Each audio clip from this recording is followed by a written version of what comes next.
TFA fam, what is up? What is happening? We are back live for the first time in I think a couple of weeks. You know, it's been a long time, but we are happy to be back. We're going to be doing these much more regularly now. But we are joined by a first-timer just added to the roster, picked up, one of our first draft picks of the 2022 season, Calvin. You can find him on Twitter at RocketsFF because he is to the moon, baby. How you doing today? I'm good, man. I appreciate the opportunity. I'm excited to be here, and hopefully I'm a 2023 draft pick, not in this 2022 class. But that will bring a little more value to my brand there.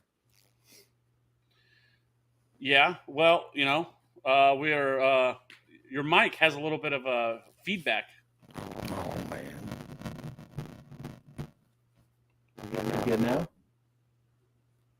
Nope. That's weird.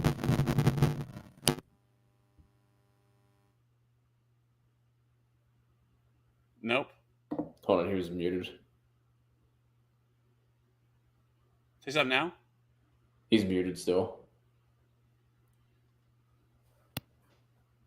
Hello, or is that better?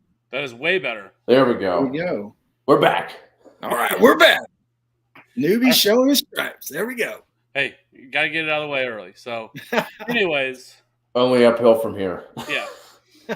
We are happy to have you with TFA. So, expect a lot of hot content coming from you. But let's just jump right into it. Give the people what they're here for. So, today we're going to be talking about doing a little ADP price check, right? We are, a month away from training camp starting. We're getting the news. Mini camp's going on right now. Some of the news is starting to come out. So we're starting to get some of the, the Roto World blurbs, if you will. Season is hot and upon us right now, where people are, we're getting blurbs like Marquez Valdez-Scantling is crushing it in Chiefs camp. And, people do with that as you may. But anyways, so we thought we'd dive right into the ADP, kind of see where we stand right now, kind of the initial look at the redraft season that is now here. Dynasty season. Sorry, I know you guys are Dynasty guys, but it's over. Dynasty had their fun. It's now June. We are on to redraft season. So let's just get it started. Let's just get right after it. Cal, why don't you give us your first guy? So any position we're starting at in particular here? Let's just start at the top. We'll start at quarterback. Right. Yeah, so for me, one guy that I am waiting to hear the news on is if I'm doing an early draft this summer for redraft, I am not touching Kyler Murray until he gets that contract. I like to think of it kind of like you're leasing a car. If you were going to lease a car and they said, hey, I'll give you this car for a year, but it may not work for the first 3 or 4 months. That I would not take that deal, especially at his ADP of QB5 right now. I just can't touch that until we get a new contract and we know where Kyler Murray's head's at. Yeah, he seems like, I don't know, that we keep waiting for him to take that next step every year. And it always seems like something coming up. You know what I mean? Like, the car analogy, have a little oil leak here, a little flat tire there. There's always something coming up for Kyler that, for his fault and for his not his fault. You know what I mean? There's always something that's kind of holding him back. So I don't mind that at all. And then obviously we have the Andre Hopkins suspension looming as well for the first 6 weeks. So I'll just jump in here quick. The guy who I was going to talk about wanting to buy at his ADP is someone who is kind of being talked about a lot already. That's Tua. I just want to mention him quickly. Just because it's trendy doesn't mean it isn't true. You got to love what the Dolphins did in the offseason.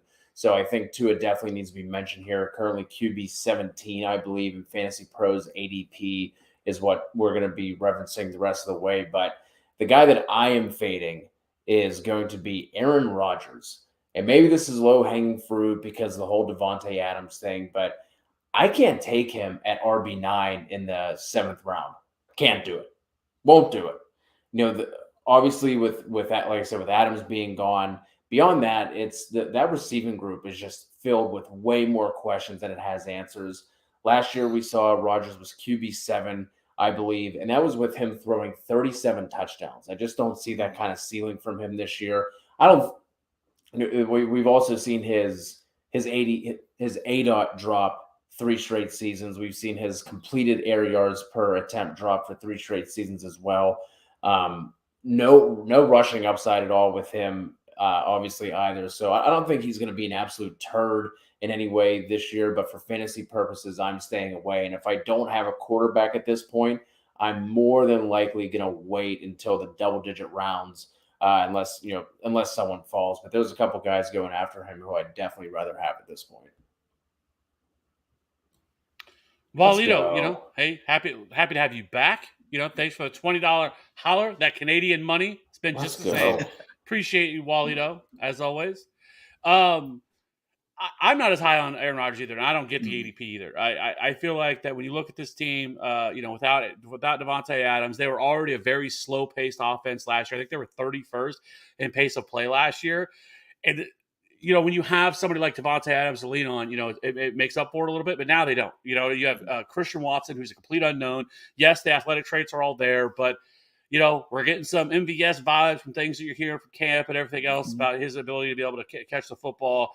And then, I like Allen Lazard a lot, but, he's not, an alpha wide receiver. And then, Robert Tonyan coming off an ACL. I mean, there's so many question marks here with this offense. And this is Aaron Rodgers, who's, not the mobile guy he used to be and everything else. So I can't mess with him at that ADP. I know he's coming off back-to-back MVP seasons, but that was with Devontae Adams, which is no more the case. I can't do it. So I think go ahead. Another thing to note too is, it seems like you've got AJ Dillon in the backfield trying to take a step forward too, and then you still got Aaron Jones. So I expect them to run the ball a little bit more this year, obviously, since they don't have Devontae to lean on. So that's obviously going to take some of those passing attempts. And another funny stat, I know MVP doesn't directly correlate with fantasy production, but there's only been one QB ever to win 3 MVPs in a row. And that was Brett Favre. So, more statistically speaking, we're probably not going to see another MVP season this year. So expect that TD rate to go down, a little bit more carries of the backfield. So yeah, I'm fading him as well. Yeah, I just cannot mess them. So let's keep moving. I'm going to talk about one of my guys here, and that's Kirk Cousins. I don't really understand why Kirk Cousins is always so undervalued every single year. He's last year he finished as QB 12. He was also 12th fantasy points per game last year among quarterbacks. However, he's coming off the board at QB 16. I don't really understand. And listen, I am much like everybody else. I love getting a running quarterback, and obviously Kirk Cousins possesses none of those traits. But what he does do really well is put up fantasy points, because last year he was 9th in passing yards. He was 9th in passing touchdowns with 33. He was also 5th in adjusted air yards per attempt. And so, I mean, there's a lot to like. I mean, really, he pretty much qualified in every single efficiency metric you can find. He was top 12 in it. And now we don't have Mike Zimmer there, Mr. We got to run the football and everything else. This defense is still going to be terrible. And so we don't have to really worry about that. So this is going to be a team that's going to have to throw the ball a lot in a bad division with bad football teams, with bad defenses. And so I'm all about Kirk Cousins, and I don't really understand the ADP at QB 16. I just don't think he's like a sexy guy. And I think a lot of people look at him like NFL standards and think that he's just not a great quarterback. But he has Justin Jefferson still there, who arguably is one of the best wide receivers in the league. Adam Thielen, who is getting older, but he is still there. Irv Smith. And so there's more than enough weapons with Dalvin Cook coming out of the backfield to catch passes as well. So I don't really get the disconnect here. And there's so many people that are hyping up Derek Carr, but it's like Kirk Cousins just gets left in the dust here. And where we've seen Kirk Cousins year in and year out finish as, a top 15 quarterback almost every year. So everything is lining for this offense to be great. Now they get an offensive-minded head coach in here as well. So, I'm all about, if you want to wait on quarterback and you miss on one of these top 7-8 guys, I'm just going to wait, and I'm going to grab somebody like Kirk Cousins or, Justin Fields, who I've obviously talked about. But, if Justin Fields goes off the board, I'll sit there and pick up Kirk Cousins. No problem. Yeah, and hopefully his old QB coach coming over from the Redskins in the old days, in 2017, that'll help him a little bit too, with maybe getting those attempts up a little bit. And one interesting stat is Kirk Cousins is one of 5 quarterbacks to ever throw for like a 90 QB pass rating and over 25 touchdowns 5 years in a row. And he's done it 7 years.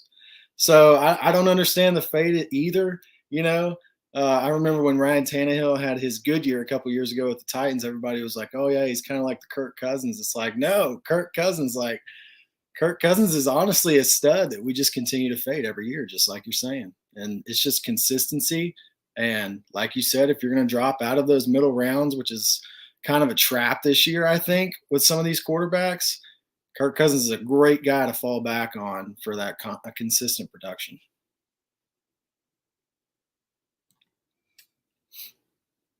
No, I completely agree. So let's keep it rolling here. Speaking of unathletic quarterbacks, Cal, why don't you hit on your next guy, the new addition of the Indianapolis Colts? For me, kind of like what we're speaking about with Kirk Cousins, I'm looking at with Matt Ryan. If I am just in a situation where I think it's a reach to go QB over running back or wide receiver with what's available, and I continue to pass, I think Matt Ryan's going to be there towards the end of your draft. And this is a guy that, obviously last year he had a little bit of a down year. Julio leaves. There's not much Calvin Ridley. He's throwing to, some honestly second, third hand receivers out there, and Kyle Pitts. The offensive line was terrible. So I expect him going over to the Colts to have a really good year. They've got one of the best offensive lines in the league, which is great for a 37-year-old quarterback. Michael Pittman, I think, is going to be an absolute stud this year. One of the best, if not the best, ground games in the league. So there's just a lot lining up for Matt Ryan. And at QB 20 right now, I just don't see – if I'm waiting until like literally the last guy to pick, that's a great option right there. Yeah, I don't mind Kirk. I don't mind Matt Ryan. To me, I don't know if he's somebody that I would want to have for the majority of the season, just because of the offense that I think that that they're going to try to run. They're still going to be very much run heavy, lean on Jonathan Taylor. But I think as like a waiver option or 2 quarterback leagues, I definitely think that Matt Ryan is a pretty solid option there. For everything that he provides. I think a lot of people also think that he's dead too. And, I think he still probably has a little bit left in the tank. And obviously he has, wide receiver 1, Michael Pittman, on the roster. So, this is a Michael Pittman friendly podcast, and there will be no slander ever of Michael Pittman here. And so, yes. So I'm excited for Michael Pittman this year. But lastly, let's so we can move on to the other more exciting positions. Trevor Lawrence is somebody that I honestly, it's weird, right? Because he didn't go out and like smash like some of these other, some of the rookie quarterbacks we've seen in years past too. Like we have this standard now. Like if a guy doesn't do well after their first year, we're just completely done with them and we move on from him. He's going off the board at QB 19 or 133rd overall. And while last year was not good, I think he only had 4 usable weeks last year where he was, put up QB1 numbers the entire year. However, Urban Meyer is gone. The idiot, the dumbass that is Urban Meyer is gone. He can go, get dances at a bar from somebody else, on his own time now. We don't have to worry about hearing about that in season. And, they've done quite a bit this offseason to try to improve this team. They improved the offensive line, adding Brandon Sheriff, brought in Christian Kirk. Obviously, we can have a debate another day about how much he was paid and was he overpaid. But regardless, I still think the weapons are there. Even somebody like Laviska Shenault, who we've all marked for dead, is still there. And so this offense has enough pieces. Dan Arnold, love him. He is the man. But he was also a player that, he was 5th last year among all quarterbacks in carries, 8th in rushing yards last year. So he does have a little bit of that Konami code upside in him. He's not going to be a guy that's probably going to get you 700-800 rushing yards.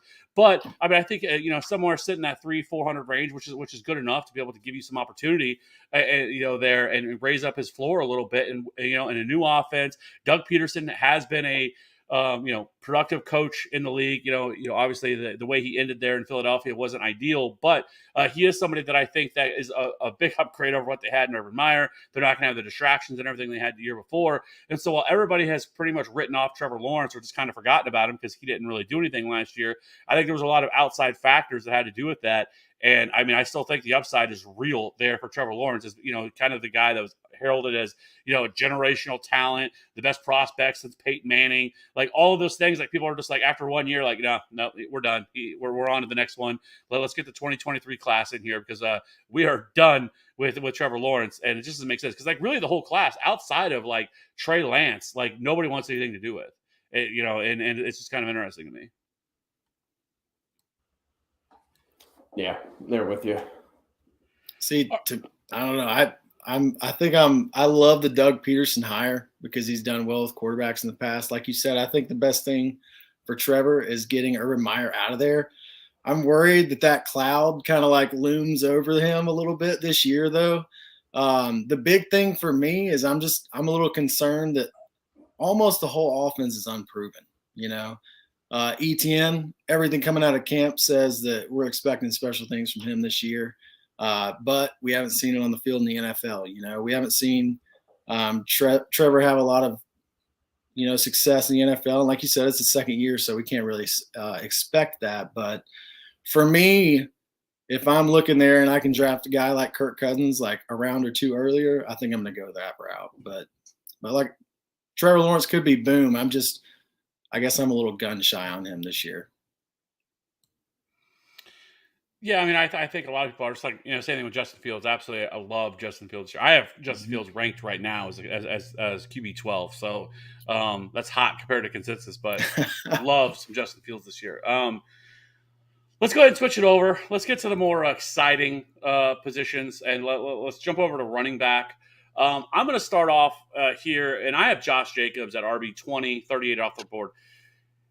38th is ridiculous for Josh Jacobs. And people are looking at Josh Jacobs this year and talking about what he did last year. And we're just completely not factoring in that Josh McDaniels is the new head coach, that they didn't just go out and add Devontae Adams, and like they're not going to be much more of a pass-heavy offense, and that they're not going to use much more of a committee, which is what we've always seen from New England. And that's pretty much all he knows is the New England backfield. They added Zamir White. Kenyon Drake is still there. But people are drafting Josh Jacobs like they think that he's going to be the bell cow in this backfield.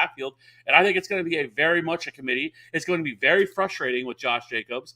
And so, like, I just do not understand his ADP right now and where he's coming off the board. Like, there are running backs that are going after him that I would rather have, and spending what is almost a late third, early fourth on him. Like, no thanks. I can find there's other options there that I want, and I just don't think he really has much of a ceiling there. Like even guys like Josh Jacob or J.K. Dobbins, Travis Etienne, or Breece Hall, like are all going after him, and I would much rather have those running backs than a Josh Jacobs right now. And so I just don't really understand his ADP. Other guys like Cam Akers are going right around him as well that I would rather have. Like there's just so many different things that I think that are against Josh Jacobs that I really just don't really want a part of that. Completely agree, man. I started to write him down before I looked at the show sheet and saw that you already had him, but he was a fade of mine too for everything you laid out. And it's early mini camp, like we're all starving for the blurbs, the information, and all the thigh videos and all these workout videos. But there was a blurb that came out from one of the Raiders' top beat reporters. His name escaping my name right now, but did say that he believes that Josh McDaniels could think that Zamir White is already superior to both of those running backs, which would obviously spell even more trouble for Jacobs if Zamir White started taking a lot of the work from him.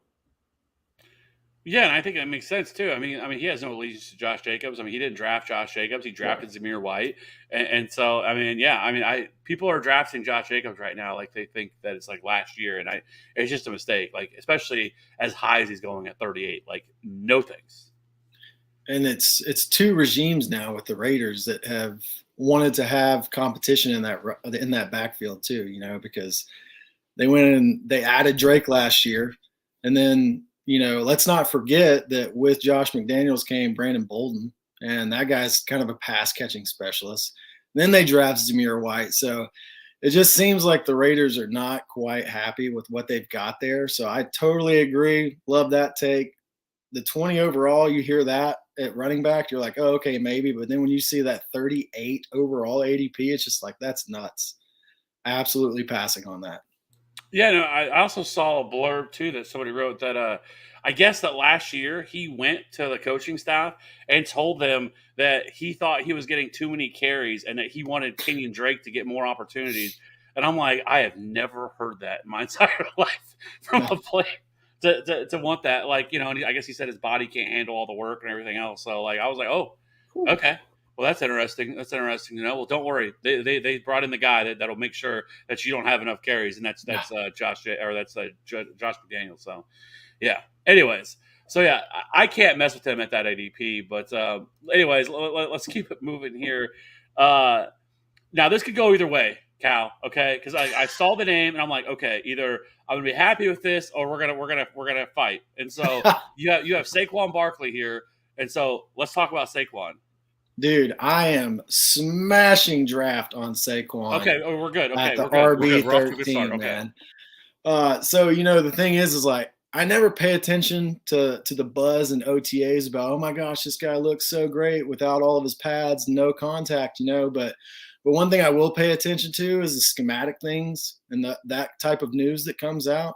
And there's reports out of camp that they're lining this kid up out wide in the slot, like all over the field trying to get the ball in his hands. And he's got so much time removed from that knee injury now that I just think this is his bounce back year. And he's going to make people wish that he was taken, and that I think I would take him in that second round range, to be honest, right now, mid to late second round probably. And I think he's going to make a lot of people wish they didn't pass on him. Hey, keep speaking dirty to me, okay? Because I absolutely love Saquon. I totally agree. He is a smash value. Like, I love being able to get him, kind of in that second round, maybe early. If you get like a Justin Jefferson, Jamar Chase in the first round, come back on the second round and grab Saquon Barkley. I kind of love that build if you can do that, because this is a guy that has not just RB1 upside, but the RB1 upside. We've seen him do it. And now, yes, Daniel Jones is still there, but I do think adding Brian Dable is going to be a big upgrade to this offense, because Joe Judge had no business being anywhere near a head coach at all. So I was happy that they moved on from him. But, the piece, they have pieces there, too, to be a functional offense. The offensive line is going to be significantly better than what it was last year with adding Evan Neal and Feliciano. Like, they've done a really good job with improving this offensive line as well. So Dave Gettleman is finally gone. So, we could wipe away the past year, but Saquon, is going to be, year two removed from that ACL tear. And so, we have seen historically that running backs in the second year is where they really come back to form. And, I've even said, like even last year, like he flashed last year, like he's still the same guy. He had that run right before he got hurt where he put up 20 plus fantasy points in back-to-back weeks. But listen, that team was terrible last year. And Daniel Jones got hurt, but they had like everybody was hurt. The entire offense was hurt. I mean, they're out there running guys off the street to be their quarterback. But everybody still wants to always injury prone. He's injury prone. The only injury he had last year was a freak accident where he stepped on somebody as he was walking back to the huddle, and that was it. Like, other than that, he was healthy the entire season. And so I don't care about his efficiency and all that stuff, what he was last year. He's coming off the ACL. And so this year, like, he is such a smash at his ADP. I mean, he's going almost in the third round of drafts right now, and RB13. Like, this is a guy we normally draft, 1, 2, 3 off the board, and now you're getting him almost in the third round. So I love Saquon, especially at ADP. Yeah, I agree. I'm going to jump in here real quick and talk about a running back that I think that this year this is going to be the guy that the TFA fam gets sick of hearing me talk about. But as long as his price stays where it's at in the fourth round, right around where Josh Jacobs is, I'm going to keep talking about him. That's J.K. Dobbins. Unfortunately, we obviously have to go back to 2020 to the last time we saw him on the field, but I think we're also forgetting that at the end of that stretch from weeks 11 to 17 in 2020, he was RB10. He ranked third in yards per touch among running backs. He was fourth in breakaway runs. The offensive line is now beefed up. And Kev, me and you were talking about this after the draft with the moves they were making, obviously trading away Marquise Brown, that we said like we could see them going back to being the very, very run heavy, run dominant, run first offense. And now we're getting reports of that, beat reports coming out of camp. That's exactly what's going to happen. So I'm not worried about the reports about Dobbins that are coming out saying that he might open up training camp on the PUP list. And there was another one that recently came out that they're going to manage his touches at the beginning of the year.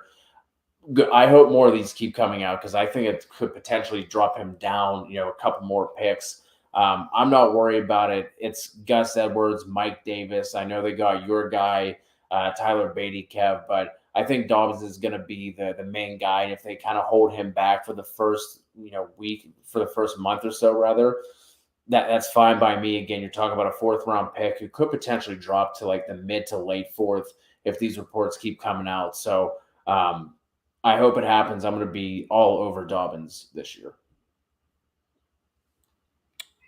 Yeah, I mean, the only obviously setback with him is really just Lamar Jackson being there, taking away a little bit from him. And do they kind of still have the committee that they ran, whenever he last played in his rookie year? But obviously they've come a long way and things are a little bit different now than where they were then. But I think he could end up being a value, a really big value that we look back upon like, man, we should have been higher on this guy because obviously he has a talent. The dude is an absolute monster coming out of college, and somebody that I think everybody was super high on. Obviously, it was unfortunate he suffered the injury last year, but I think all things considered, I do think especially at cost, I think he makes a lot of sense taking a shot on because the upside is massive with him.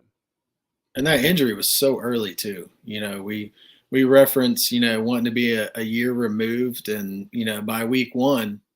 He will be. And so that's an important note is let people fade him at the ADP because, it's his first year back from injury. But just remember, that was an early injury. So that is one plus about him getting hurt when he did last year because he does have some more time in rehab and coming off of that.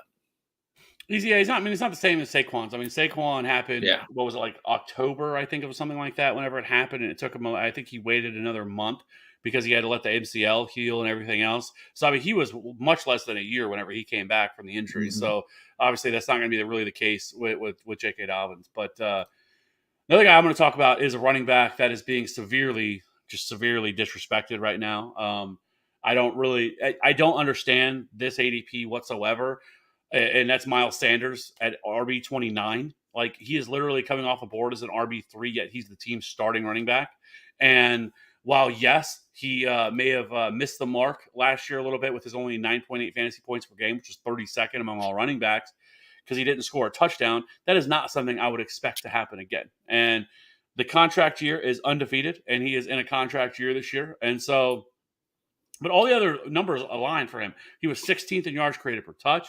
He was 3rd in true yards per carry, 5th in breakaway run rate. Like, there's all the things that line up for Miles Sanders to be the guy. And so, like, I'm not saying I think he should be like some like high-end RB2 coming off the board, but RB29 is just flat out disrespectful to the team's starting running back. Like, you're not very, very often going to be able to get a team starting running back. And they added nobody. It's not like they went out and added somebody through the draft or, did anything else to really, to address the running back position. It's still the same guys from last year. It's Boston Scott. It's Kenny Gainwell. And that's the list, right? Who knows? Maybe they'll bring back Jordan Howard again because Jordan Howard, he must have some nudes or something of Howie Roseman or something to be able to keep getting brought back there to the Eagles. But right now, like where he's coming off the board, I mean, Damian Harris, AJ Dillon, who's the team's RB2, is going ahead of him. Clyde Edwards-Helaire. I don't even know if Clyde Edwards-Helaire is going to be the starter. Could be another guy. It could be Ronald Jones. I mean, they brought back Jerick McKinnon today as well. I mean, there's so many different options there in Kansas City. So Clyde Edwards-Helaire is going ahead of him. Like, Elijah Mitchell. I don't know. Is Elijah Mitchell going to be the starting running back? I mean, I think he should be. He should maybe, but like, there's just so many. There's all these guys that are going ahead of him that it just doesn't make any sense. 68th overall is Miles Sanders ADP right now. So like if you go wide receiver heavy and you don't grab a running back, like I am more than happy to take Miles Sanders, as your RB2. If you go like anchor RB and you take one in the first or second round, and then you wait to come back to get somebody like Miles Sanders, if you can get him there, I'll be about that, because Miles Sanders is a better running back than people are giving him credit for. Yes, he suffered some injuries in his career and stuff like that, but when he's on the field, he is dynamic. They started to really feed him over the second half of last season once he came back from the injury, and so I like Miles Sanders a lot, and I think this offense is actually going to be better. It should be more explosive, so it should lead to more opportunities for him to score. And so I do not think that he is going to score 0 touchdowns again. And had he not done that, I think this would be a different conversation. So I like Miles Sanders a lot, and I just don't understand at all kind of where he's coming off the board and really what people are so afraid of with him. Yeah, I'm sorry. Go ahead, Cody. No, go ahead, man. Yeah, I had Miles Sanders. I drafted him his rookie year in one of our redraft keeper leagues. And I've kept bringing him back. So I've got some nightmares about having him. But let's be honest, the problem's always been the Eagles and using him, right? When the guy's got the touches and been the one leading the backfield, he's shown flashes of absolute brilliance. And because of my angst with the Eagles' use over him, I was ready to argue this when I originally saw it on the sheet. But, yeah, guy we talked about earlier, Josh Jacobs at 38. No, I'll stick around, take the value there at wide receiver or whatever's available, and then pick up a guy like that. Because like you said, there is value there. You never know with the committee approach that the Eagles have used. But, he is the guy. And A.J. Dillon, an RB2, that's insane, So, yeah, there's some definite value to be had right there.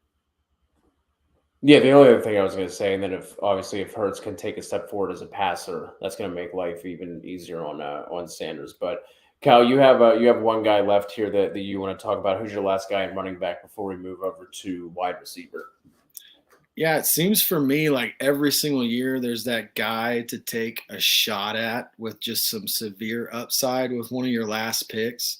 And for me this year, that's Damian Pierce. Honestly,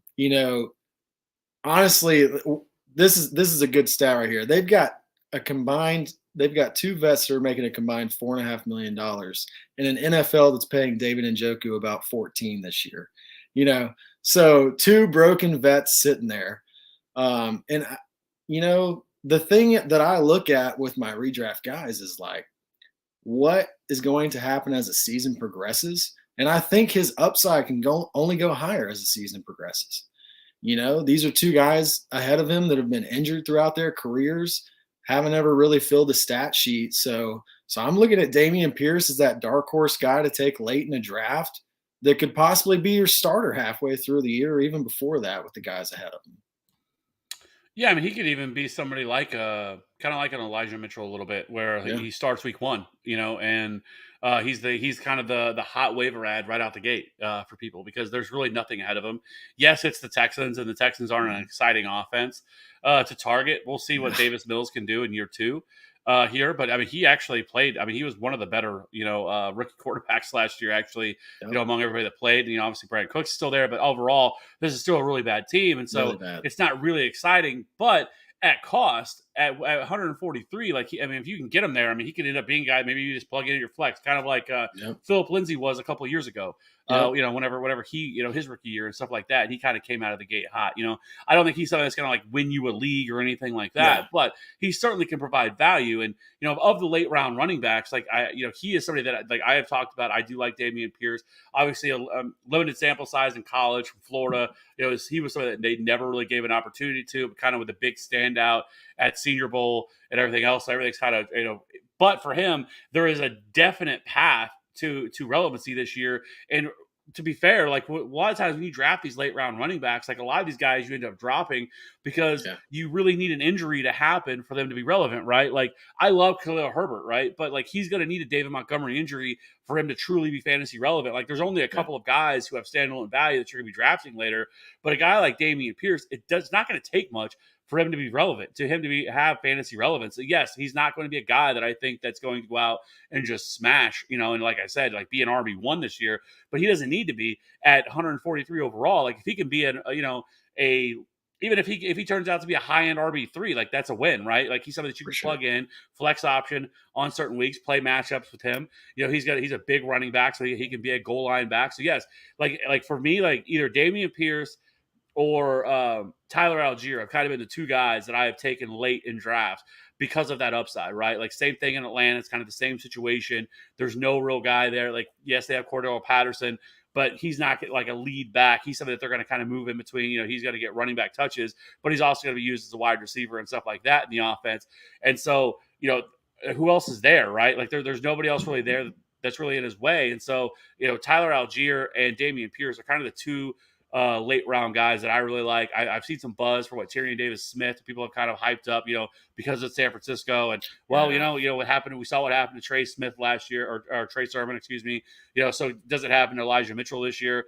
I don't know about that, but for me, like those are the two guys. If I'm drafting late, like that I'm getting my hands on. Yeah, the other rookie I got to throw in here quick before we move over, just Keonta Ingram.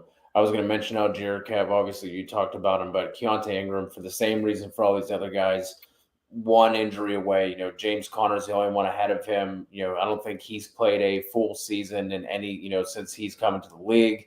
You have the Jag of all Jags, Darrell Williams, who came there, and then Eno Benjamin, who, I mean, even if it gets to the point where Conner is injured, it's not going to be just Eno Benjamin running the ball back there. So I expect Keonta Ingram to get a crack at it as well.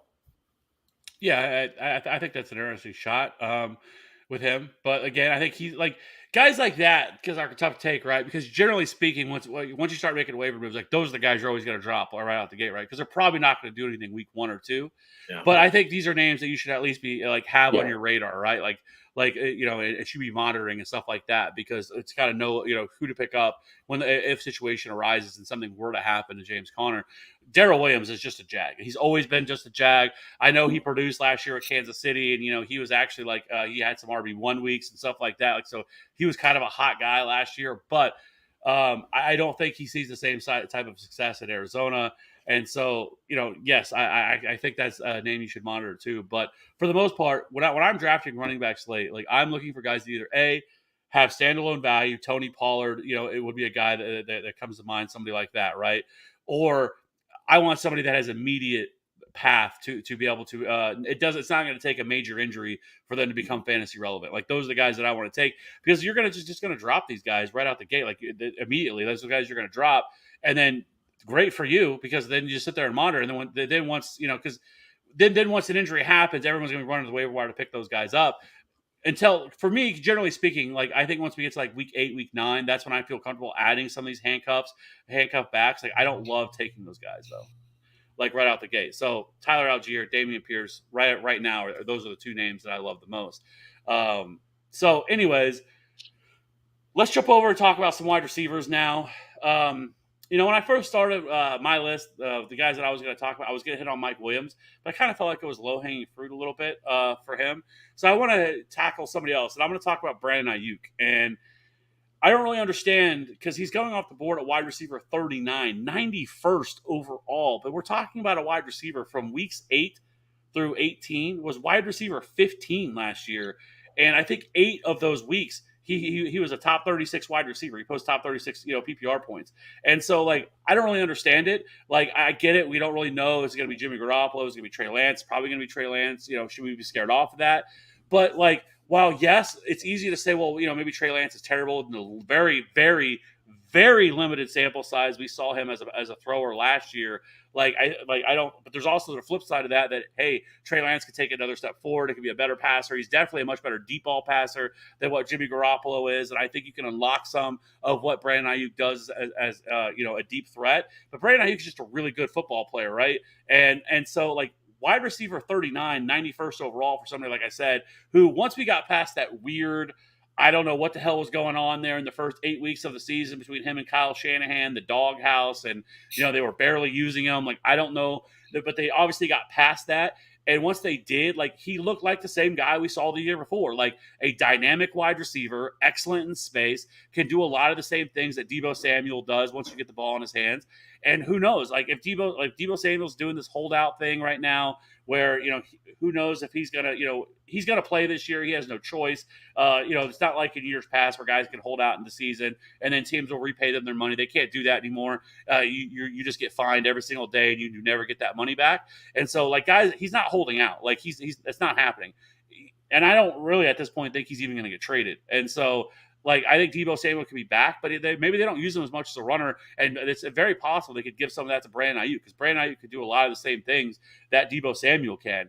And so I think he's being vastly undervalued. He's going around guys like Kadarius Toney right now, and I don't get that whatsoever. And so I love Brandon Ayuk. Give me Brandon Ayuk all day, especially at cost. 91st overall, that's super simple to take a guy like that who we've seen the ceiling. We've seen, like I said, over the last part of half of the season last year, he was wide receiver 15.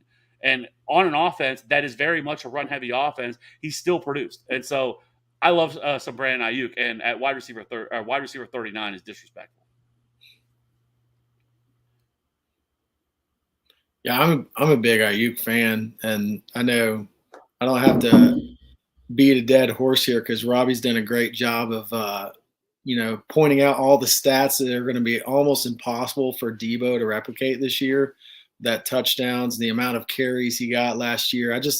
I don't see there being any type of way that Deebo, even if he plays a full season, is able to produce that kind of year again. And the first person that you look to, I think, to take away from that, like you said, he can do a lot of the same things as Ayuk.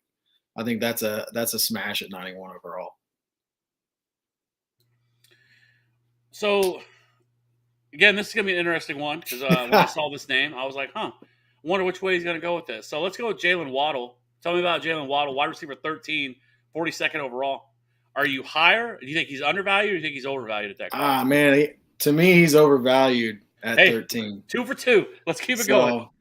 Because when you look across the NFL, you're looking at it and you're like thinking to yourself, okay, if Jalen Waddle's 13, Tyreek Hill's also in that top 12, then are we really sitting here telling ourselves that Tua is going to produce 2 top 13 wide receivers this year in fantasy? And I just can't see it happening. Another thing is he got a lot of looks last year. He had 134 targets last year. So with Tyreek Hill coming over, I don't see that number going up, and he finished pretty good, I think, around wide receiver 16, if I'm reading that right. And so the thing is I just don't see those numbers going up from last year. 134 targets is a lot for anybody outside of Deontay Johnson, but just 13 overall is too high to me, especially with that Tyreek addition. Yeah, and it was weird the way they utilized him last year, especially some of his athleticism and speed. Yeah. I mean, they used him like he was just a slot pop gun wide receiver, like a Cole Beasley type, right? Jamison Crowder, because he had an average depth of target of 6.3.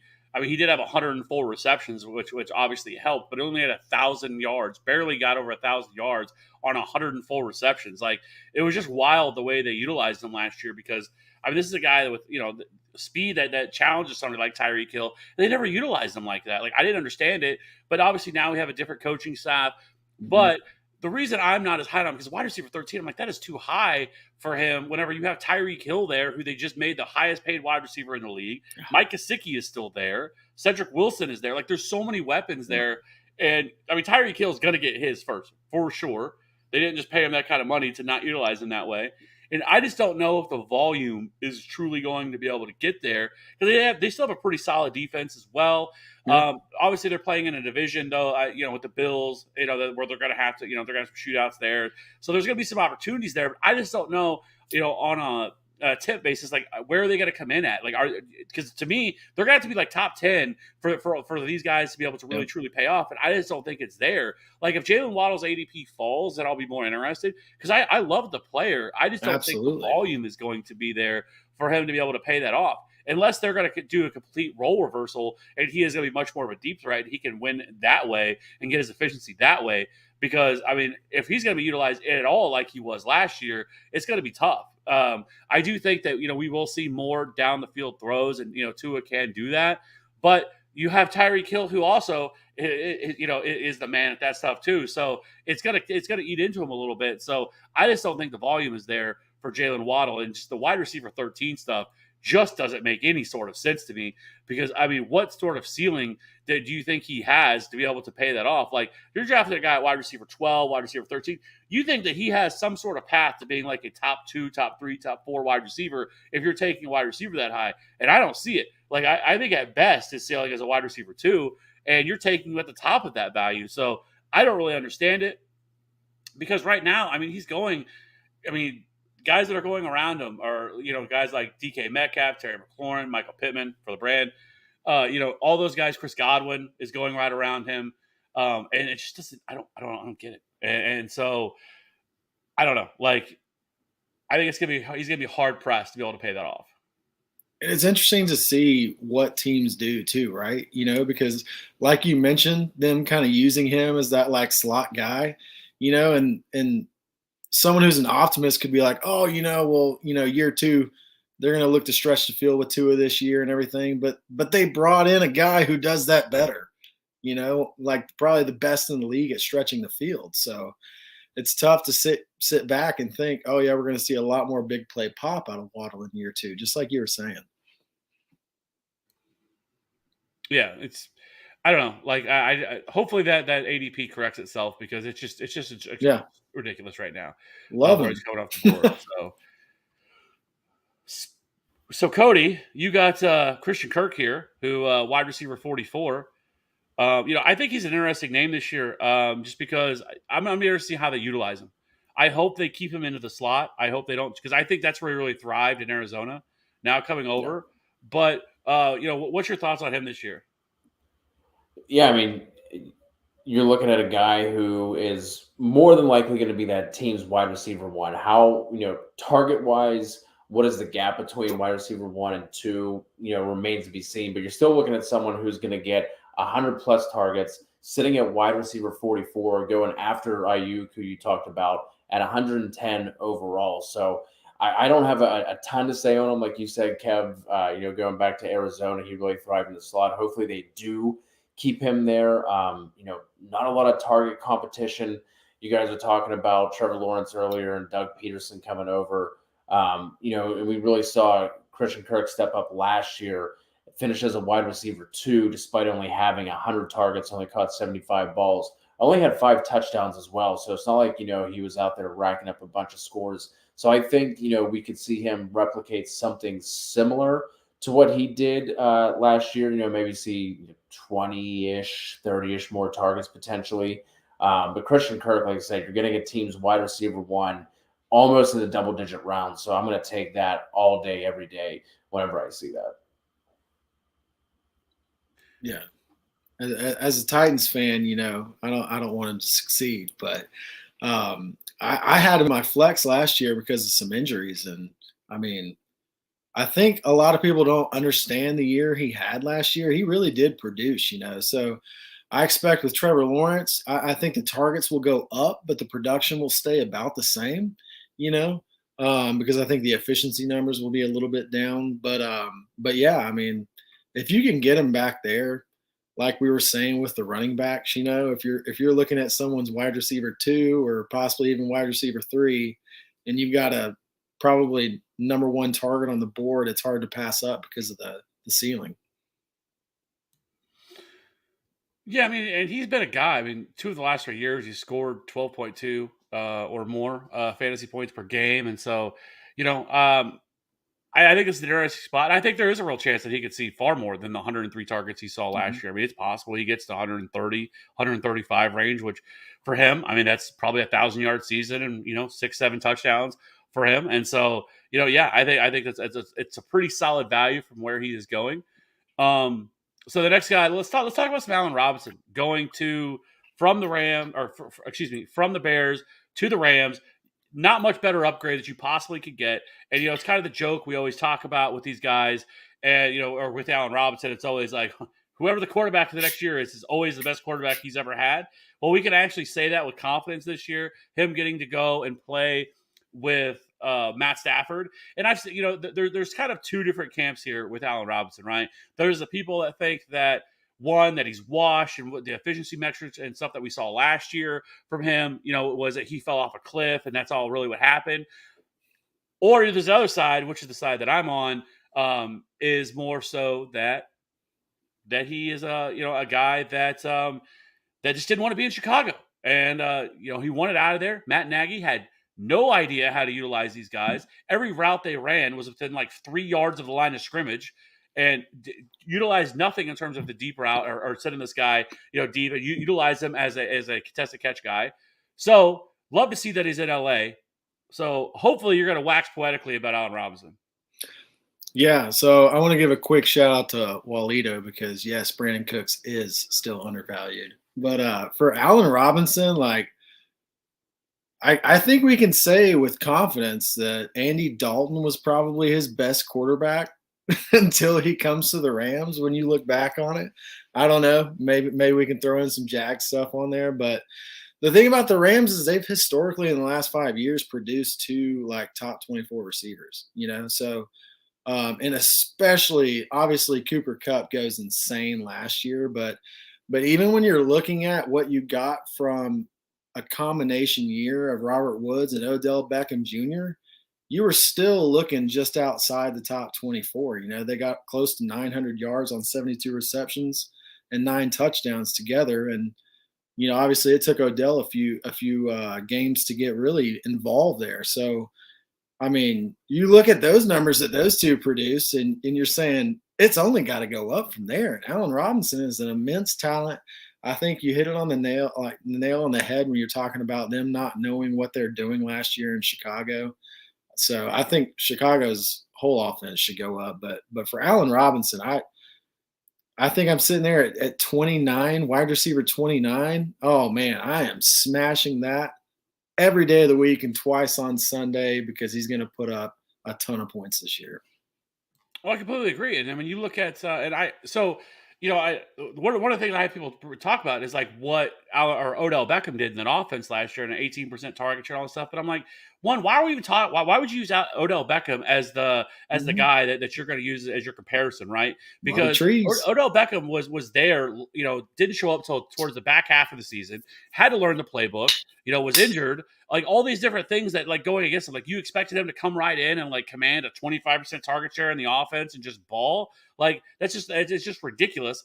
And so like you're right. The guy you should be using is Robert Woods, who was on pace last year to have well over 1,000 yards. Mm-hmm. I think it was 7 or 8 touchdowns. Like Allen Robinson could definitely crush this year in this offense, right? Matthew Stafford could definitely support multiple wide receivers. Sean McVay's system, we've seen it year in and year out be able to do it.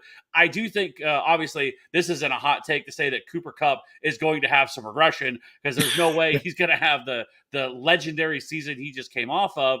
But regardless of that, even with Cooper Kupp doing that last year, we still saw Robert Woods be able to produce on his own without it. They don't really have a certifiable tight end. Tyler Higbee's still there, but it's nobody that you're like ultimately afraid of. Van Jefferson will get his targets as well as the third wide receiver, but Allen Robinson can definitely crush here as the X wide receiver. And so I love Allen Robinson at wide receiver 70, 29th overall. Like, I'm still buying that. I do not think that he's washed. I think that Matt Nagy was a terrible head coach, had no idea how to utilize the man, and just did this offense a complete disservice. And so love to see that he's out there. So wide receiver 29, 70th overall. Like, all the risk is gone, right? A lot of people were burnt from him last year because they spent a third-round pick on him. We don't have to do that this year. 70th overall on with Matt Stafford and the Rams offense, I will take it. So last but not least, we can get over to tight ends. I want to talk about Chris Olave, wide receiver 47, 111th overall. And I think there's a really strong case. Sit down, Walito. I know you're getting hyped right now. I'm talking about a Saints player.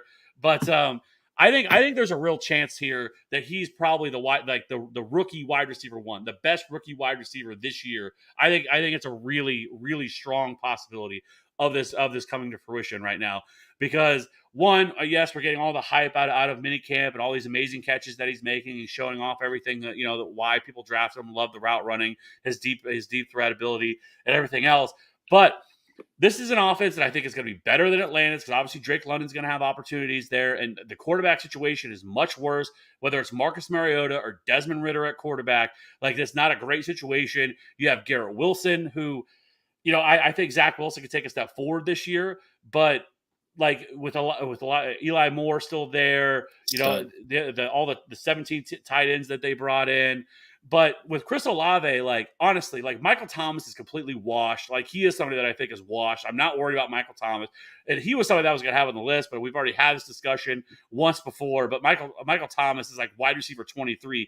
Get all the way the fuck out of here with that. Like, that is the most ridiculous thing I've seen. A player that hasn't played in 2 years and wide receiver 23. Like, no thanks. Out on all of that. Give me Chris Olave, who's going wide receiver 47 right now, who is locked in likely as the number 2 wide receiver. You get Jameis Winston, who has the ultimate DGAF attitude, right? Who, yes, he brought it under control with Sean Payton there. But guess what? Sean Payton's gone, baby. You ain't got to worry about getting in his doghouse anymore. So Jameis is going to be the starting quarterback there. There's been a lot of reports that they've been doing a lot of work together. And so Chris Olave makes a ton of sense. It's kind of this later round wide receiver. Let everybody else, guys like Drake London's going to continue to move up the board. If Chris Olave doesn't really move up much from this, I'm going to be smashing Chris Olave because I think that he can provide year one. At least I think ceiling wise, you could look at it maybe a wide receiver 2 type season from him year one. I think it's definitely in the range of possibilities for him. So, and Walito, whatever you're smoking, let me know because I like to try some of that because Michael Thomas ain't going to be anywhere close to a top 24 wide receiver this year. Okay, the man's still not even practicing yet. He literally did nothing last year, absolutely nothing, and he's still not practicing at all. Like, no thanks. I don't even know if Michael Thomas wants to play football. I think he's just here to collect a check. He's just here so he don't get fined, and I think that's it. Like, get out of here with Michael Thomas. Just real quick before we jump over to tight end, honorable mentions. Guys I'm fading, DK Metcalf, wide receiver 15. Not doing it. I know that he had some good games with Geno Smith. If Geno Smith and Drew Lock beat me, so be it. I'll take that L. I will hold that L. I don't know, man. I can't do with him at that price. And then just some other guys to mention. Walito did talk about Russell Gage. He's obviously someone who needs to be talked about with Chris Godwin potentially missing like the first 4 weeks of the season, maybe depending on how long that staff wants to hold him out. And then Allen Lazard. Kev, you talked about him a little bit earlier whenever we were dissing on Aaron Rodgers, but should be Aaron Rodgers wide receiver 1, and he's being drafted as a wide receiver 5. So even though we're out on Aaron Rodgers at his price, you still want pieces of that offense. And Allen Lazard going as, I think it's wide receiver 54. I expect that to rise a little bit as we get closer to draft season, but I don't think he's going to be taken as a wide receiver 3 or anything higher than that. So Lazard's still a guy that I'm definitely interested in. We could. There's a lot of other players we could have talked about. Like, for me personally, I want to talk about a few different players instead of just talking about a lot of the same guys we always talk about. But Russell Gage, Walito brought him up. Like, he is 1,000% should be on this list. But we've kind of already talked about him quite a bit, so I didn't really want to go into him again. But like, Russell Gage is primed to absolutely smash this year. Like, Russell Gage was good last year on a shitty Falcons offense, right? And now you get him with Tom Brady, and there's a real possibility. Like, Chris Godwin's being drafted like he's not really hurt, and Chris Godwin very well could start the year on the pup and miss the first 6 weeks of the season. Now, and so which is crazy, but Russell Gage is being drafted like wide receiver 44, 45. Russell Gage should definitely be going inside the top 36 for sure. We've seen that last year that this offense can sustain 3 wide receivers, and right now, I mean, he very well could be the number 2 wide receiver, in this Tom Brady offense, and a team that threw just a massive amount last year. It was like over almost 700 attempts last year. So there's definitely enough volume to go around for somebody like Russell Gage, and I don't really get the disconnect for him of why he's going as late as he is, where he should easily be going inside the top 36 right now, and he's just not. And I think that one needs to correct itself. And if it doesn't, I'm just going to draft 100% of Russell Gage this year because his ADP is completely out of whack for what his upside is, especially if Chris Godwin is going to miss, if he does miss time and he misses the first 6 weeks of the season. Because I don't even know what you can truly expect from Chris Godwin, at least for the first half of the season, because I mean, he's a guy that he didn't even get the surgery until like January or something like that is when he finally got the surgery for the torn ACL. So he's going to be like 8 or 9 months removed from this. Like, no thanks. That is a tough pill to swallow, and especially taking him at wide receiver. I think his ADP right now is like wide receiver 22, 23, somewhere right around there, and that is just too high for a player that I don't really even know what to expect from him, and I suspect that he's probably going to miss time starting the season. So I did want to mention Russell Gage. I didn't want to just leave him out, but I just felt like we didn't need to keep talking about a lot of the same guys we always talk about. So let's jump over to tight end, and apparently Cal just has to need to include a Tennessee Titan here because he included Austin Hooper at tight end 27. So hit us with some Austin Hooper love. Yeah, so the thing for me when I'm looking at tight ends for this year in redraft is like, if you don't have one of the top guys, to me, there's not a ton of value there. I know there's someone that I think you're pretty passionate about that in that mid tier that we'll talk about after this. But look at the Titans right now. Treylon Burks is, struggling with asthma. Robert Woods is only 6-7 months removed from an ACL in his year 30 in the NFL, which historically it goes downhill without an ACL injury.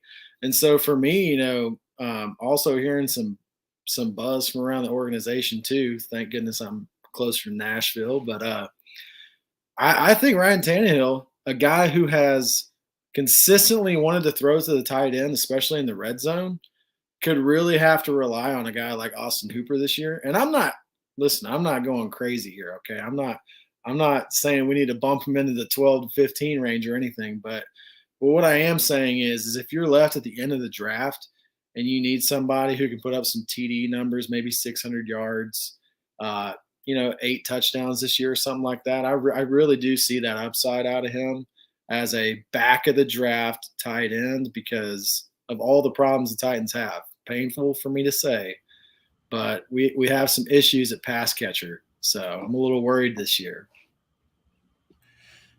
The only thing that worries me, and believe me, somebody that plays DFS and plays a lot of showdown and having to play, guys that are, certain guys, the Titans just infuriate you because they will literally throw to, fourth string tight end inside the red zone like Jeff Swaim and all these other random bums, Anthony Fersher and anybody else that's out there. Like they just have this jumbo package of 17 tight ends that they put out there, and you never know which one's going to be the guy. And so while Austin Hooper makes some sense because right now, if you look at the depth chart that they truly have, they don't really have another tight end. Jeff Swaim still there, but I get it, but I don't really love it. Like I feel like there's so many other I think maybe as like a streaming option type player or something like that. But there's just so many later round tight ends that I would prefer to take over somebody like Austin Hooper, who will I don't know. I just the way the Titans use their tight ends just completely infuriate me. Like I've loved Jonnu Smith for years, but and then he goes to New England and still just can't figure anything out.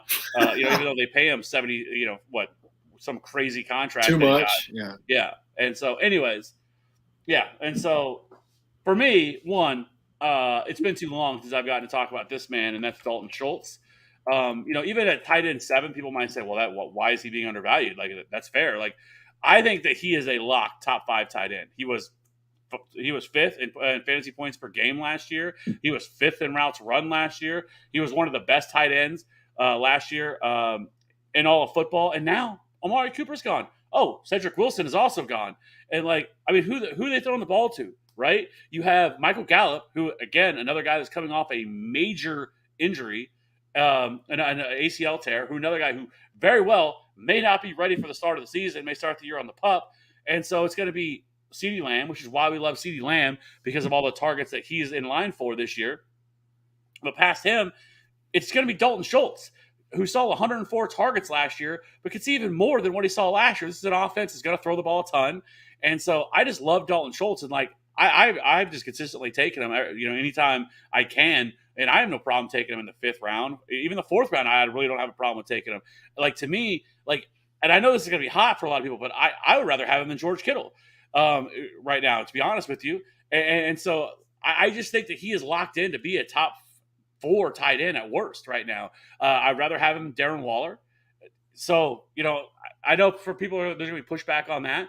But, George Kittle, it's going to be tough for him because of having Debo there, because of having Brandon Ayuk, and how much volume he's going to see. He has been a guy that's been hurt every single year. The guy gets hurt every year now, and so it's harder to trust a guy like George Kittle. But Dalton Schultz has just consistently put up numbers each of the last 2 seasons, and so I love some Dalton Schultz this year.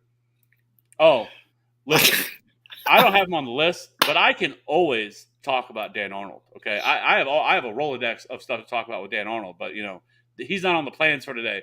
But anyways, Dalton Schultz, tight end 7, is great value. If you miss on Mark Andrews or Travis Kelce, you don't want to invest in either one of those guys, then getting him at 69th overall, nice. Tight end 7, I'm about that. I'll jump on most of that train with you right there, Kev.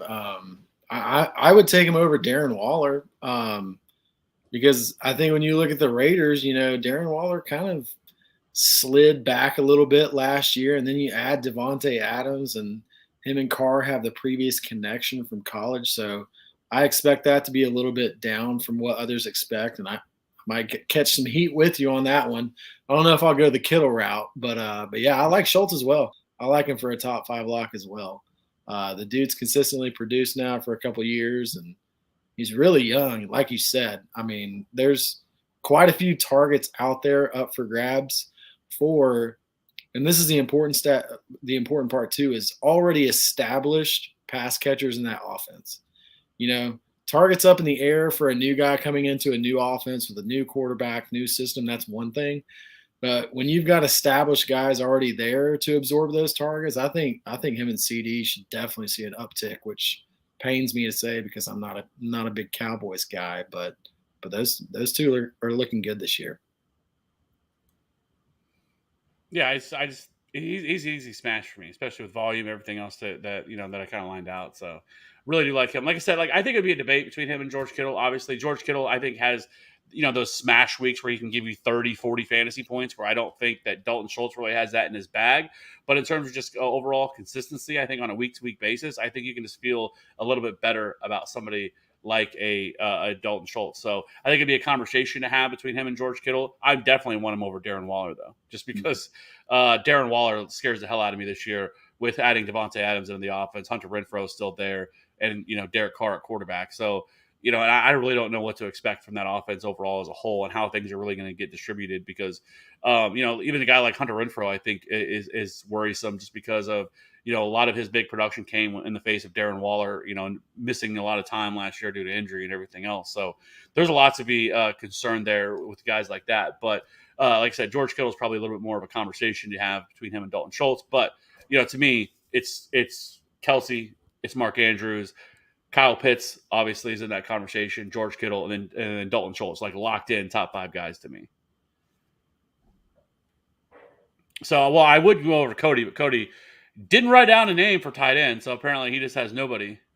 Pull from the hip. Well, listen, it's not that I don't have anybody, but I didn't think we really need to go in depth on 5 fucking tight ends whenever only 5, four or 5 of them are going to be worth anything.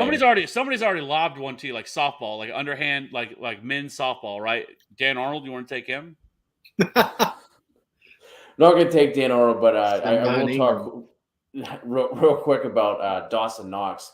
Tight end 11 going at 100th overall, and the Bills didn't bring anybody in. It's going to be him, Gabe Davis, and Stephon Diggs. I know they brought in Jamison Crowder. Fine, whatever. He doesn't get me too excited. I don't think that's going to be a one-to-one replacement with Cole Beasley and the amount of targets that he's seen the past couple years. Khalil Shakir as a, day 3, round 5 rookie, whatever. Obviously, Dawson Knox isn't going to keep his touchdown rate by any means. He had 9 on 45 catches or something crazy like that. That is obviously not sustainable, but I do think he could definitely see more than the 70-odd some targets he saw last year. I think, approaching triple-digit targets isn't out of the question for him. So Dawson Knox, tight end 11, you're looking at someone who could have that, top 5 type of tight end season that you're getting in the, triple-digit range right now. Really like Dawson Knox, especially if we're not going to talk about the guy who's going to be everybody's late round tight end sleeper, Cole Kmet. Dawson Knox, I think, gives us definitely some nice value. Cody, you're speaking my love language now because I'm a big Dawson Knox guy because, I love young tight ends that consistently see more production. And it just, to me, this seems like a possible year for him to really take a big step forward. Like you said, those touchdown numbers are probably not going to reproduce themselves, but the targets have almost got to go up. You're losing a couple of vets in Beasley and Sanders from last year, and obviously Gabe Davis is going to get a little bit more love too. But I think both Davis and Knox should see a bump in that offense and targets and everything across the board. Yeah, he's. I don't really understand, especially as well as he played last year. I'm a little surprised at his ADP as well. But so last day, Irv Smith, tight end 17, 158 off the board. He was splitting a lot of time last year with Tyler Conklin, and he still had some pretty nice weeks last year. Irv Smith did. He had multiple double-digit fantasy points weeks: 10.4 week 5, 11.5 week 6, 15 week 9, 16.3, and then you had the 23.3 against the New Orleans Saints last year. And, now Tyler Conklin is gone. They didn't really do anything to really address the position. So this is going to be Irv Smith's offense. And like I said, this is we're getting a switch now from the run first, offense that was Mike Zimmer, defensive minded head coach, everything we talked about with Kirk Cousins. And now you can get Irv Smith later in drafts. He's somebody that I love taking a shot on, like him. David Njoku is another guy that I absolutely love taking a shot on as well. Big athletic tight ends. And so Irv Smith, I think, he was kind of a guy that people were kind of on last year as kind of a sleeper option. Obviously, Tyler Conklin got more opportunities than what people were expecting. But, now, all those guys are gone. Kyle Rudolph, all those dudes are gone. It's literally just Irv Smith back here, at tight end. So I do like Irv Smith quite a bit, taking a shot on him. If you want to wait on tight end, you miss out on kind of some of these top guys. I would absolutely wait until later in the draft to take one of these guys like an Irv Smith, like a David Njoku, and kind of see how things progress here with one of these guys, because these guys are easily dropped. You can stream tight end if you need to, but a guy like Irv Smith could, find himself as a like even a back end tight end one, somebody that could get 700 receiving yards, 5 or 6, 7 touchdowns, somewhere in that range. I think it's definitely in the range of possibility because we're looking at in this offense Adam Thielen, who I think is going to be 31 years old this year. He's not getting any younger. And then, their number 3 wide receivers like KJ Osborne, Amir Smith-Marset. Like, there's not a lot of established guy outside of Justin Jefferson, obviously. So Irv Smith's kind of taking a shot on him is somebody that, it's something that I like doing as well. And then, of course, you have Dan Arnold. Can we go a show if we're going to talk tight ends? Let's talk Dan Arnold. Listen, I know a lot of people laugh about Dan Arnold, but Dan Arnold was 10th last year in yards per route run. He had very limited time in Jacksonville. Obviously, got moved over there, traded over there mid-season, and I guess they brought in Evan Ingram, but Evan Ingram can never stay healthy. Evan Ingram's not even really a tight end; he's more of a big wide receiver. Is really all that he is. And so, listen, Dan Arnold. I remember last year, and Dan Arnold was definitely fantasy relevant last year, and so. I'm not telling people to go out and draft him, but Dan Arnold is the fucking man, and there will be no slander about Dan Arnold ever around here. I think one other guy I got to sneak in if you're going for like the boom factor is Albert O, and I'm not going to try to pronounce the rest of that name. He's kind of like a David Njoku type dude, He's gonna look really good in the locker room, He's got a good frame on him, super athletic. And so it'll be interesting to see. Obviously, we got, Sutton and Judy there, but, we don't know exactly how things are going to pan out in that Denver offense. But, he's got nobody ahead of him and not much behind him. So that's a good boom option for me as well. Listen, I love it. I love Alberto. But I am a little concerned with Dulcich. Like, does he get any opportunities? Does he steal opportunities away from him? Because he is much more of a strictly pass catching tight end. He's not somebody that really profiles as a blocking tight end, and so I do kind of wonder about that. But yes, Alberto upside is oozing with upside, and his athleticism. Though Cody hates Alberto. I don't hate Alberto. Come on. Come on. I just don't have a boner for him the way that you do. But for everyone that was at home playing TFA bingo, you can mark the Dan Arnold off your card there. And that's why I need Maddie on the show. Maddie be right here with me. Maddie, D-Bro, I'm in a safe place. I'm in a happy place whenever they're on. We can just wax poetically about Dan Arnold, but we've talked about Dan Arnold far too long at this point. Let's answer a couple of these questions. We have some questions in here. Yes. We got our guy Gator wondering, as we're talking about tight end, thoughts on Taysom Hill, and the reports coming out that Taysom Hill is going to be playing the majority of tight end this season. We excited about Taysom Hill at all? Are we going to take a shot on him, or are we just completely out? I mean, I think there's better options. I think there's safer options to take than Taysom Hill. I mean, he's going to get they're going to do some gadget stuff with him and everything else like they always do. But, I mean, I just think there's so many other guys that I would rather draft before I got to Taysom Hill. And I don't know if I'm like a standalone here, but if I'm going to take a tight end that late, call me crazy, but I want a dude that's actually going to score 8 to 10 points every single week rather than possibly put up a dud one week and then maybe 15 the next. I mean, is Adam Troutman dead? I mean, Adam Troutman's still there too. Let's not forget about that. He's not. What about Gesicki for Aquaman?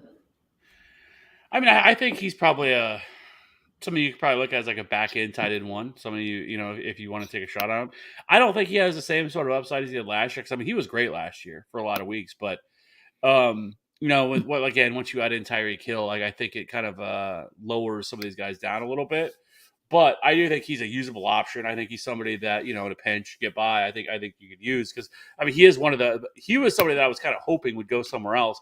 And, but, here we are. But I think Mike Gesicki is somebody that you could kind of look at, like I said, like a back end tight end one. Yeah, I think for him, he's going to have to do it through touchdowns, right? And that's just something that is hard to bank on. Adding somebody like Tyreek just really pushes down his target ceiling. But on the other hand, like who's going to be that red zone weapon, right? Like I think Gesicki is most likely to fill that role. So feel a little bit better with some of the guys going ahead of him, and maybe some more upside with the guys going behind him. But I don't hate him. Just kind of like in that weird tight end range for me. Yeah, I think in that range, this is just for me, but I like Knox and Freiermuth a little better in that range where the current ADP sits. Obviously, we'll have to see how that's adjusted as the season really picks up here, but as of today, I'm going to go with the guys just a little ahead of him. Another one from Gator here. How do we suggest balancing going with the players who are safe compared to those the boom bust types? I strictly only look at upside with really drafting. Any draft that I'm in, just because I prefer to try to swing for the fences, and so. I'm never going to be somebody who looks at like really cares so much about what a player's floor is versus what I think their ceiling could be for the season. And so I know there's other people that are more risk averse than I am, and that would like to have more of an Alex Smith type of approach when it comes to drafting. But I am much more on the Brett Favre just chuck it, baby. That's all I'm really looking for is straight ceiling with any pick that I make. And so, I mean, that's just kind of the way that I am. But again, I think everybody's a little bit different when it comes to that. Yeah, you're totally right. Everybody's got their own way of going about this. For me, when I'm looking at it, I really like to pick guys that I have seen production from in the NFL. So for me, if I'm reaching for those like boom candidates, it's going to be later in the draft for me, like we talked about today with, the Chris Olaves or the Damian Pierces and stuff like that. Because I really want to fill out my starting lineup with guys that I've seen with my eyes in the NFL flash greatness. So now if you're going to say, the boom stuff is kind of like a Saquon, where people are fading him and there's boom potential, but there's also, those injury concerns, then I'm side with the upside there every time. But as far as the boom and bust, the big thing for me is that I want guys that I've actually seen produce in the NFL in those top 9, 10 rounds. So would you say you'd be out on a player like Breece Hall? No, I'm not. If everything else aligns, if the pedigree's there and the situation is right, I'm not out on him. But I'm not going to take him super early like some of the ADP says. And I can bring it up real quick. It was like RB24. RB25. Oh gosh, no! I'm definitely not out on him there. But there is a very small chance that's where it's actually. I think there's probably a better chance that he probably ends up. I don't think he's not going to be a Najee Harris who goes like borderline round 1. Like that's not happening with Breece Hall, especially going to the Jets. But I do think that he could get up to like top end of the 3rd round, somewhere right around there. I think is where he could end up settling in. We've seen it year over year where rookies start to get pushed up the drafts. Obviously, even a guy like Kenneth Walker is going later than that right now, 36th, 96th overall for Kenneth Walker. And I suspect that he too will end up getting pushed up the board as we get closer to August timeframe. But I think there's a limit to where I would love to take Breece Hall. Like if he ends up going 25, or 50, or was it 53 overall, I'm all about that. But I highly doubt that's where he ends up going. I think he ends up coming in around probably the Josh Jacobs, Ezekiel Elliott, Cam Akers range, which is around 34, 35, 36 range. Overall. See, I think what the 2 players you just mentioned there is like my exact approach. So to me, that's where I draw the line. Breece Hall, he's the guy, right? I mean, who's taking carries away from Breece Hall in New York? I mean, I don't think really anybody. But when you're looking at Seattle, that's where I draw the line. I'm not going to reach for a guy like Kenneth Walker because I still think Rashad Penny has the inside track at that job personally until injuries or other things, push that otherwise because let's be honest, Pete Carroll's always liked veterans there. So that's where I'll go for the boom is if it's a young dude with good pedigree that is just in an awesome position to actually get those carries early, I'll absolutely take them. But it's a lot easier for me to take a rookie running back over a rookie wide receiver for those issues. Yeah, I just want to say that I'm completely out on Walker now that he's going by Ken Walker. That to me is a big red flag. I can't do it. Seeing Ken Walker just doesn't feel right. But I think we're on the we have 2 more questions. One here from Walito. What about Zach Ertz? Great in the games he played in Arizona with D-Hop suspension that could continue.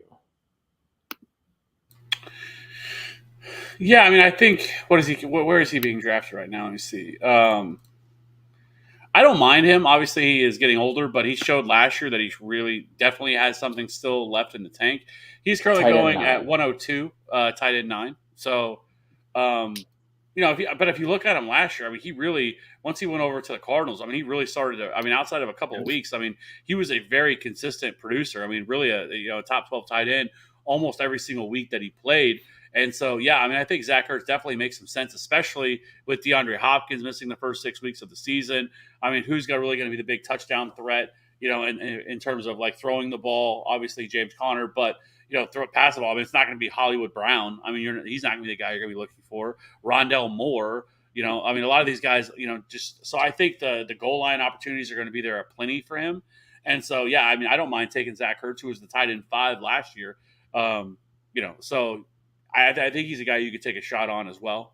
Especially, I mean, if his ADP holds, I mean, it's really not that bad considering what you're looking at, like the 9th round, something like that for Zach Ertz. Because, he's going 102, Freiermuth's going 103, and then Dawson Knox looks like he's going just after him. So, yeah, at that price, I would definitely rather, I think in terms of all the guys that are coming off the board right there, I mean, I think I would probably rather have a Dawson Knox, I think, but I think I'd rather have Zach Ertz over Patty Fry, though. Yeah, for me, I think I would Yeah. go Knox, Fry, Ertz, and then slide down towards the Gesicki train. Last one here from our guy Gator. In a multi-QB league, after you get your top guy, what are you mainly looking for out of your second or third quarterback? I'll just jump in quick on this one. I think a lot of this is going to depend on where you're drafting and how quarterback hungry your league is. You know what I mean? Like if you're drafting toward, that 11, 12 spot, let's say it's, it's a 12-team league, and a lot of those quarterbacks are, let's say by the time it gets to you, there are already like 9 quarterbacks off the board. Like you're running out of options there at that point. You know what I mean? So I'd be swinging for upside there. It's just all going to depend on the kind of runs. Like it's really hard to, like your QB3, you're probably not getting a ton of upside out of anyway, right? In those super flex type of leagues, it is possible to win with kind of like a quote unquote like jag type of rotation between your 2 and 3 spot. But I'd be shooting for more upside there, because unless the quarterback scoring is kind of like peeled back to like not make it like too out of whack with the super flex setting, it's such an advantage to have 2 studs rolling out every week in a super flex. So I'd be shooting for upside there, but like I said, I think a lot of that is going to depend on where you're drafting and how hungry your league is for quarterbacks. I think for this, the big thing is also, you got some of these leagues that are 4 points for passing touchdowns. Some leagues are 6 points. So that kind of draws a fine line too, because if you're in a 4-point passing touchdown league, for instance, and you can get 2 mobile quarterbacks early that are studs, I mean, you've got the inside track right there. So I think definitely if you're in a multi-QB league, you definitely want to prioritize one, especially early, because let's be honest, very few players are going to score like one of those top-end quarterbacks will. Yep. Kevin, I know you have some thoughts on this. How do you see Elliott, Pollard, and Aaron Jones, A.J. Dillon backfields working out? So the easy one is the Aaron Jones and the A.J. Dillon one. I think Aaron Jones is being a little bit undervalued. Like he's not something that needs volume. Like he doesn't need 20 touches a game to be able to produce. Like he's always been one of the most efficient running backs in the league, and I think he's going to just see a ton of targets.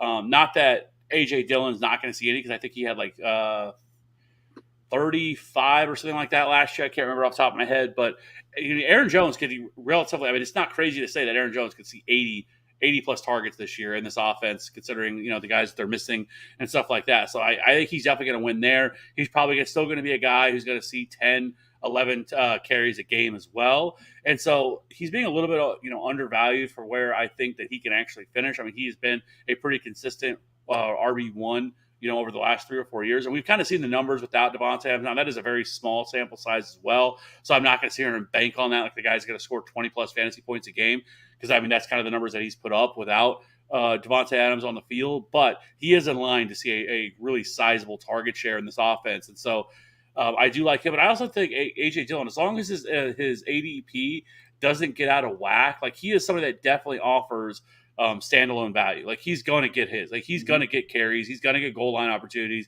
he's going to get utilized as a he's going to see a little bit of targets, nothing crazy. But I mean, right now he's going to 62. That's a little hot. Like it's a little high for me, just because like how much higher do you relatively expect him to go, unless you're projecting an Aaron Jones injury. If you think Aaron Jones is going to get hurt, sure, because I mean he would be a smash RB1, right? Like if Aaron Jones wasn't there, he would be somebody that's going like as a high-end RB1, or not high RB1, but high-end RB2, possibly even a back-end RB1, but that's not the case. And then when it comes to Elliott and Pollard, I've said the same thing, and I'll continue to say it. Listen, Pollard is the better running back in the backfield. He is at this stage of their careers. He is by far the most efficient running back in the backfield, and it's not even close. It's not even close in terms of two of them. But the thing is, their ADP is so far apart, right now. Like Zeke is still like, yes, people are like, oh, well, Zeke's a value right now. He's going in the 3rd round. Like, that's great. Like, he's a guy, but he's old and he is declining every single year. But my point is I don't think Ezekiel Elliott is just going to fall off and like he's just not going to get any opportunities. That's not going to happen. Like Zeke is still going to get volume, right? Like that's not what's going to happen with Zeke.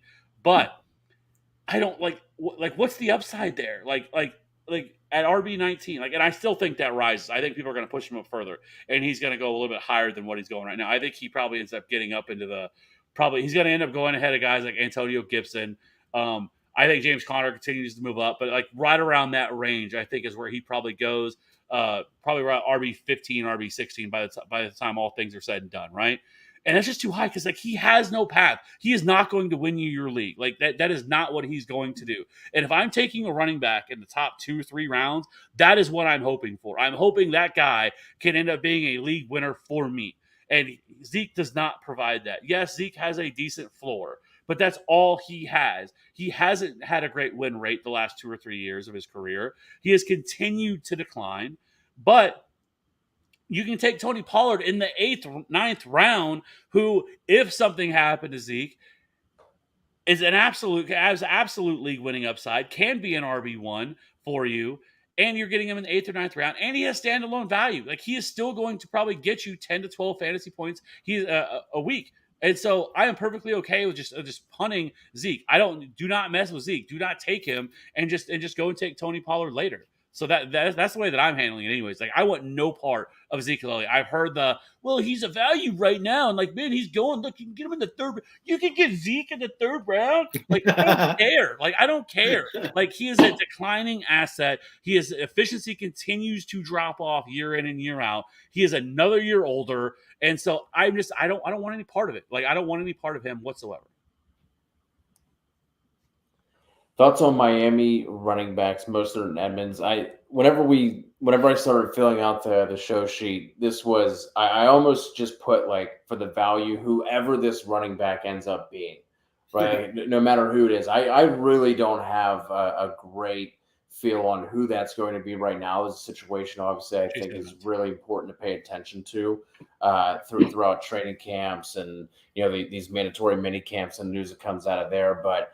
Because Edmonds was 2 years, $6 million guaranteed. Like it's not like they're paying him a ton. They obviously didn't spend high draft capital on anybody. Brought in Mostert. They brought in Sony Michel late to the fold.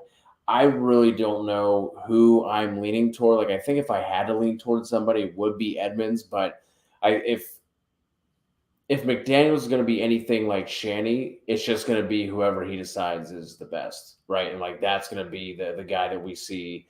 I don't think it's really going to be too much of a committee. I think whoever it is, that's who it's going to be. But I don't have a strong opinion right now on who I think it'll be. But whoever it ends up being is going to be a value where they're currently being drafted. It's simple. Chase Edmonds. Give me Chase Edmonds. Yeah, I'm going Edmonds, but I'm also going to say that I'm trying not to put myself in a position where I have to depend on any of them. Yeah, he's going at Chase Edmonds is going 34 off the board, 92 overall. And so Michael Carter's going right around him, Melvin Gordon, James Robinson. I don't know why James Robinson's going where he's going. And I am the biggest James Robinson stan, but James Robinson, no thanks. So he's kind of going around all those guys. So at that point you're taking on the 9th round. So I have no problem taking it on PPR formats, yes. Yeah. Boys, I just heard my kid wake up and he is crying, so I got to jump off. Cal, it's good getting you on, man. Kev, we'll get back to it. TFA fam, thanks for rocking with us. Catch us in the Discord. Then you can do the rest, Kev. But I'm gonna go see the deal is. Appreciate you guys. Yeah, man, take off. Well, it's 2-man now, 2-man show. So a few more questions here. We'll answer those, and then we'll ride out here. So, Gator fan, another question. Going off RB handcuff talk, how would you rank the likes of Dillon, Pollard, and Kareem Hunt? I think for me, like you kind of said, I think I like the standalone of Pollard a little bit. ahead. Kareem Hunt's definitely shown some flashes, even with Nick Chubb being healthy the last few years. The problem is we don't know what's going on in Cleveland.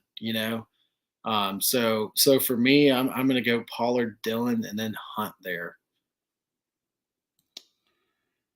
Yeah, I think it'd be close between the three of them. I think they're all right now. I would rank them just in terms of kind of ADP because right now AJ Dillon's going almost 2 full rounds ahead of Tony Pollard. So Yeah. I would have Tony Pollard ahead of him just because of just the value that you're able to get there. Because it's tough to take AJ. 62 is tough, kind of with some of the guys that are going right around there. I mean, he's the RB2 here, and like Miles Sanders is going after AJ Dillon is, and so even Devin Singletary is going after he is. Miles Sanders, I already mentioned him. So then you have Kareem Hunt going 79, and then you have Tony Pollard going 86. Like Kareem Hunt's kind of an interesting guy because I think there's a possibility they could trade him. Dearness Johnson is still there. I mean, he proved to be a useful asset there. So it's possible they could move on from Kareem Hunt and just trade him if they so felt inclined to do so before the season starts. And if he went to a good landing spot, then obviously this would change everything. But the Dolphins. well, they just have 18 running backs there. But I would probably rank him right now at just pure ADP, Pollard, Dillon, and then Hunt. And really, Dillon is more so just because of how much higher he's going, and it's much more harder to feel comfortable taking him.